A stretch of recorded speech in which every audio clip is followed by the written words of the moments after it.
तुम्ही सिल्लोड मतदारसंघामध्ये बांगलादेशींनी घुसखोरी करत जवळपास 4730 अर्ज जन्म दाखले आले ते मागणी केली होती. काय म्हणतात?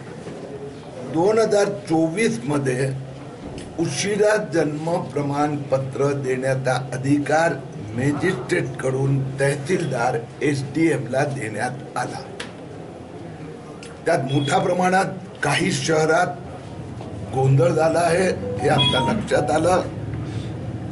महाराष्ट्रात बांगलादेशी लोकांचे 2 लाख अर्ज आले जन्मपत्र घेण्यासाठी. त्यापैकी एक सिल्लोड आहे.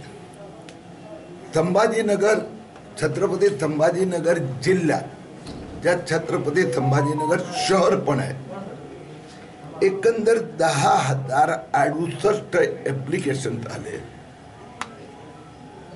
9 तालुके संभाजीनगर शहर. 10,068 पैकी 4,730 अर्ज हे फक्त सिल्लोडचे आहेत. आणि यातला 98% बांगलादेशी बॅकग्राऊंड असलेल्या मुस्लिमांचा आहे. टोटल सिल्लोड जिल्ह्याची लोकसंख्या 4 लाख, मुस्लिम 1 लाख. पण उशिरा जन्म प्रमाणपत्र मागण्यासाठी हिंदूंचे 2-4%. मी आपल्याला एक दुसरं उदाहरण देतो. हा कायदा नवीन नाही आहे, कायदा पूर्वीपासून आहे.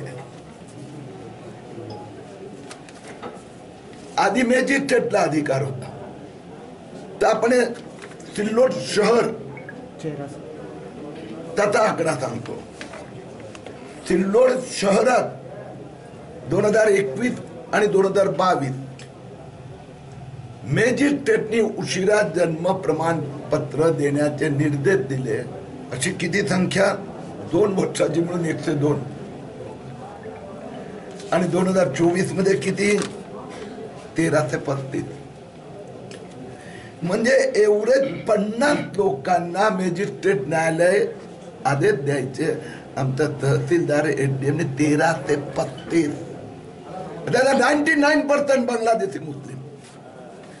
आणि म्हणून सिल्लोडची परिस्थिती हे उशिरा जन्म प्रमाणपत्र देण्यात मोठ्या प्रकाराचा घोटाळा झालेला आहे. मी आज सगळे कागदपत्र बघितले, पाहिले, चर्चा केली. कोणीही ऑथेंटिक पुरावा दिलेला नाही. आधार कार्ड त्या आधारावर आम्ही जन्म प्रमाणपत्र दिलेलं आहे. काहींनी रेशन कार्ड दिले, त्यांनी चौकशीही केली नाहीये. एक काही कागदपत्राची चौकशी झालेली नाहीये. आणि म्हणून आता या सगळ्या अधिकाऱ्यांनी मान्य केलं आहे की या सगळ्यांची पुनर्तपासणी केली जाणार अशी माझी मागणी आहे. त्यातनं 99% हे बोगस निघणार आहेत. आणि या सगळ्यांची नावं हे 4,735 मी ATS कडे पाठवित आहेत की यांचं बॅकग्राऊंडची चौकशी करावी. अधिकाऱ्यांनी काय आश्वासन केलं आपल्याला? मी हे जे त्यांचं तिथे चौकशी करी बातचीत केली तर ते सर्व उघडच झालं. फायली बघितल्या की कोणाकडे एकही अर्जात ऑथेंटिक पुरावा नाहीये. म्हणजे समजा मी 50 वर्षानंतर जन्म प्रमाणपत्रासाठी मागणी करतोय तर कायद्याचा आता आधीचा आधी का नाही केलं? मग तुम्ही इथे जन्माला आलाय तर तुमचे भाऊ, बहीण, ताई, आई, वडील, आजी यांचं काही चेक केलं? नाही चेक केलं.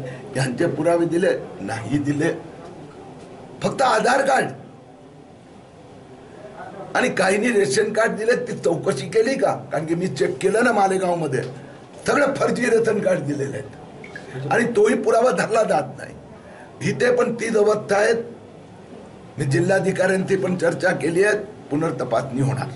बोगस प्रमाणपत्राच्या आधारे मतलब म्हणजे जन्म प्रमाणपत्र देण्यात येत आहे म्हणजे सिटीजन माहिती देतोय, आरोप नाही. हे सगळं चेक केलं आणि त्यांनी पण कबूल केलं की कुठलंही एकही डॉक्युमेंट, अर्ज कुठल्याही संस्थेकडून ऑथेंटिकेशन घेतलेलं नाहीये. त्यांनी जे दिले ते कागदपत्र सगळ्यांना दिले. रिजेक्ट झालेली संख्या 0 आहे. 4,735 अर्ज आले. सगळ्यांना जन्म प्रमाणपत्र दिलं किंवा देण्याचा रिकमेंड सांगितलं. मी नगरपालिकेचे आकडे दिले ना. नगर परिषदचा सीईओ करत काय होता? दरवर्षी उशिरा जन्म 50 केसेस यायचे, या वर्षी 14 येत आहेत. तर नगर परिषदेच्या सीईओनी केलं काय? मी आता नगर परिषदेत जात आहोत आणि सीईओ कडे जाब मागणार. बदलापूर अत्याचार प्रकरणी 5 पोलिसांना जबाबदार कोर्टाने मानलेला आहे. ते कसं वाटतं? काय ऍप्लिकेशन ऑफ माइंड नाही केलं, लक्षात आलं? पण किती अधिकार मी 2 वर